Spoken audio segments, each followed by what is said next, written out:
Anyway अभी सोनी का प्रश्न लेते हैं।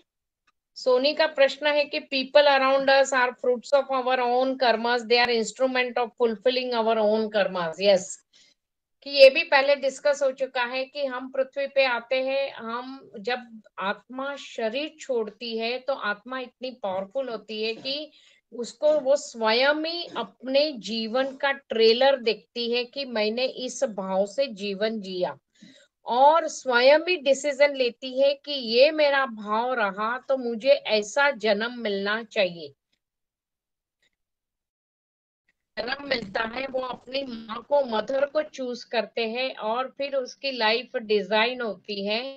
तो इसीलिए टोटल मिला के जो भी रिलेटिव्स फ्रेंड्स हमें मिले हैं, हमें उनको न्यूट्रल भाव से एक्सेप्ट करना चाहिए कि वो हमारे कर्मिक बैलेंस ही है। अगर उनके साथ हम रही है इस जन्म में, और वो जन्म में, इस जन्म में वो लोग एक पर्टिकुलर लेवल पे रुक गए और आप आगे बढ़ रहे हो, तो प्रेम से अपनी जिम्मेदारी निभाने के साथ साथ आप प्रेम से उनकी इच्छा भी जानते हुए आप डिसोसिएट हो सकते हो, आगे जा सकते हो।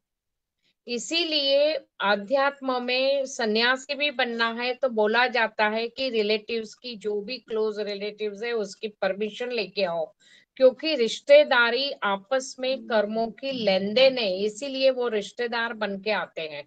तो वो लेन देन फिर गुरु ध्यान से पूरी करनी पड़ती है या गुरु उसमें से फ्री कराते हैं। तो जब आप उसमें से फ्री होते हो तो फिर आपको यूनिवर्सल मतलब समाज को अपनाना पड़ता है एज अ फैमिली, और यूनिवर्सल सेवा में इतना समय देना पड़ता है, तब जाके आप पर्सनल लेन देन से फ्री होते हो। तो सेवा फिर आपको पूरे सोसाइटी को, समाज को अपना फैमिली बनाना पड़ता है। I think clear Soni? Yes Guru Maa. क्योंकि जो भी रिश्तेदारी है हमारे, हमें मिली है, हमारे कर्मों का फल है, हमारी चॉइस है। जी। हम उनको नहीं बदल पा सकते, तो हम बदल जाए, हमारा लेवल हम बढ़ा दे, तो उस लेवल पे एडवांस होके फिर हम यूनिवर्सल सेवा में लग जाए, तो पर्सनल बंधनों से काफी हद तक फ्री होने का ऑप्शन मिल सकता है। अभी जी, यू वांट टू से थैंक यू एनीथिंग? गुरु माँ।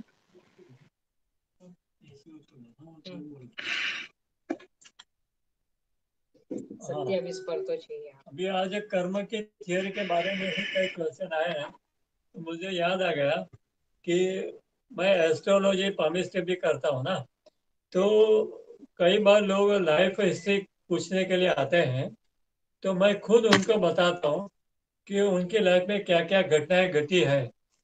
तो वो लोग भी आश्चर्य पड़ते हैं कि आपको ये कैसे मालूम पड़ता है। तो इसका मतलब ये हुआ कि ये कर्म का चिट्ठा जो ग्रहों के द्वारा मालूम पड़ता है।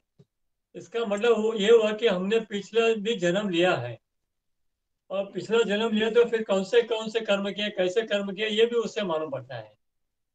जैसे कि एक ज्योतिषी स्वयं था, कि जो कंप्यूटर एक्सपर्ट भी था और साथ में ज्योतिषी भी था, तो उसके साथ एक बार मेरी मुलाकात हुई थी।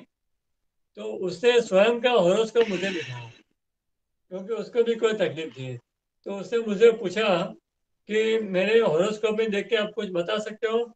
तो मैंने देखा तो उसमें कई चीजें थी बताने लायक, लेकिन एक चीज मैंने खास करके नोट की कि उसका पंचम स्थान, यानी कि जो चाइल्ड चिल्ड्रंस हाउस बोलते हैं, वो स्थान बिगड़ा हुआ था। तो मैंने कहा कि आपके बच्चे के बारे में मुझे जानना है कि आपके बच्चे हैं क्या, और है तो कैसी स्थिति में है। तो वो, उसका मुंह छोटा हो गया, उससे बोला कि आपने सही बात कही है कि उसके बच्चे जिंदा नहीं रहते थे, और जो भी जन्मते थे वो मर जाते थे। तो ये क्यों हो रहा था, तो ये उसका कर्म पंचम स्थान जो चिल्ड्रंस हाउस है उसमें से मालूम पड़ता था कि उसने कुछ ऐसे कर्म किए थे जिसकी वजह से उसके बच्चे नहीं जिएंगे। तो ये प्रत्यक्ष उदाहरण ज्योतिष से भी कई बार मालूम पड़ जाता है, और ऐसे तो मैं असंख्य उदाहरण दे सकता हूँ जिसकी कोई गिनती नहीं हो सकती। इसमें कई बड़े बड़े उद्योगपति भी आते हैं, तो वो लोग का भी चिट्ठा मैं बताता हूँ, तो वो लोग भी खुश हो जाते हैं कि क्या बात है।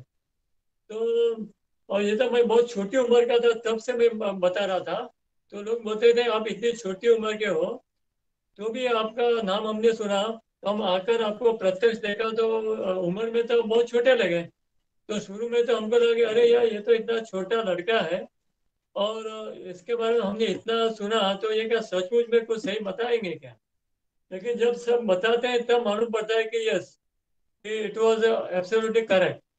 तो इस तरह से जो जो ग्रह होते हैं वो हमारे कर्मों के प्रतिनिधित्व होते हैं। और गुरु क्या करता है कि बोलता है कि तुम सेवा करो, सारे ग्रहों को मैं देख लेता हूँ।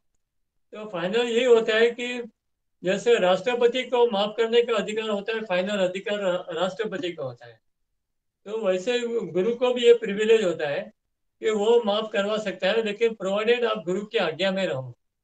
जो लोग गुरु की आज्ञा में रहते हैं उनके लिए गुरु कुछ ना कुछ अवश्य करता है, चाहे वो आपको दिखे नहीं दिखे, लेकिन वो निश्चित रूप में आपका काम होता है।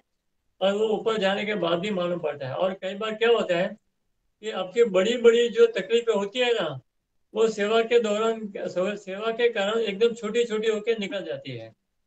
जैसे कि हमारे एक गुरु भाई का ही जीवन के बारे में बताओ कि उसका एक गाड़ी से एक्सीडेंट होने वाला था। तो वो गुरु जी के यहाँ उनके घर जा रहा था एक दिन अपने स्कूटर पर। तो स्कूटर पे जा रहा था तो उसने देखा कि रास्ते में एक गाड़ी है, वो सामने से आ रही थी। तो उसको लगा कि ये गाड़ी को मैं पास ऑन होने दूं, फिर मैं आगे राइट टर्न ले लूं। तो वो रुक गया तो सामने गाड़ी भी रुक गई। तो उसको लगा कमाल है, तो मैं अभी निकल जाता हूँ। तो जैसे उसने स्कूटर स्टार्ट किया तो गाड़ी भी स्टार्ट हो गई। तो उसको लगा कमाल है, तो उसको फिर लगा कि अरे यार वो काम का मैं चालू बंद करे, उससे तो अच्छा मैं निकल जाता हूँ। तो उसने फिर स्कूटर एकदम फास्ट कर दिया। तो जैसे फास्ट करके राइट टर्न लेने का तुरंत वो गाड़ी आई, उसके सामने ठोक दिया उसको। तो अभी उसको लकीली क्या हुआ कि वो टर्न लेने की जगह थी, तो वो जोर से धक्का नहीं लगा, तो खाली गिर गया और खड़ा हो गया। और खड़ा होके फिर वो जो गुरु भाई था वो पहलवान जैसा था। तो वो एकदम गुस्से में आ गया, और वो जो गाड़ी ड्राइव करता था उसको बाहर निकाला, उसको पकड़ा। और जैसा उसका मारने जाता था तो उसको आकाश में से आवाज आई, जैसे कि गुरु जी की आवाज थी कि उसको मारना मत, तेरा हिसाब किताब था इतने में निपटा दिया, अभी तो शांति से तेरा काम कर। तो इस तरह से कई प्रकार के अनुभव होते हैं। ये तो बहुत गुप्त अनुभव था जो कि नॉर्मली कहा नहीं जाता है, क्योंकि कोई मान भी सकता है, नहीं भी मान सकता। तो ये सबकी अपनी अपनी बिलीफ की बात है। तो इस तरह से गुरु कई बार सेवा के द्वारा बड़े बड़ी तकलीफें छोटे छोटे में निकलवा भी देते हैं। ओके।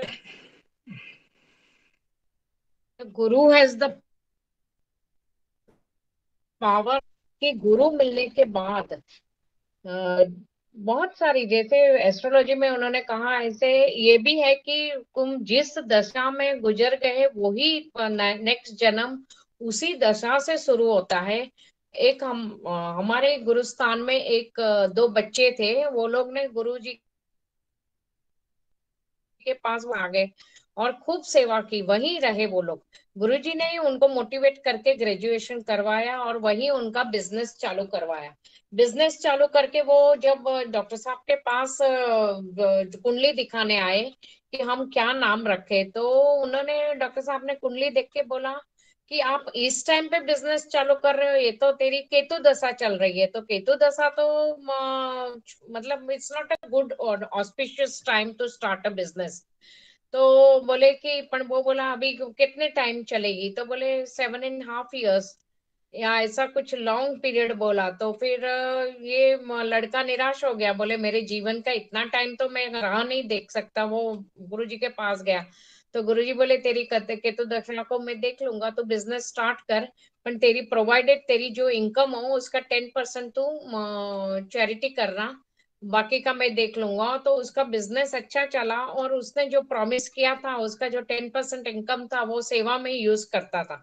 तो गुरु हमेशा सेवा करवा के कर्म कटवाता है। और ये सारे प्रैक्टिकल एग्जाम्पल है कि हमने खुद या हमारी लाइफ में भी महसूस किया कि गुरु के आने के बाद क्या क्या पॉजिटिव चेंज आए। और दूसरों की लाइफ में भी महसूस किया, गुरु भाई बहनों की लाइफ में, कि गुरु में कितनी पावर है। तो टोटल मिला के ये है कि प्रियंका, सोनी, आशा, जिन्होंने भी कर्मिक बैलेंस के बारे में पूछा कि yes, whatever we are suffering is because of our karmic deed and Guru has the power to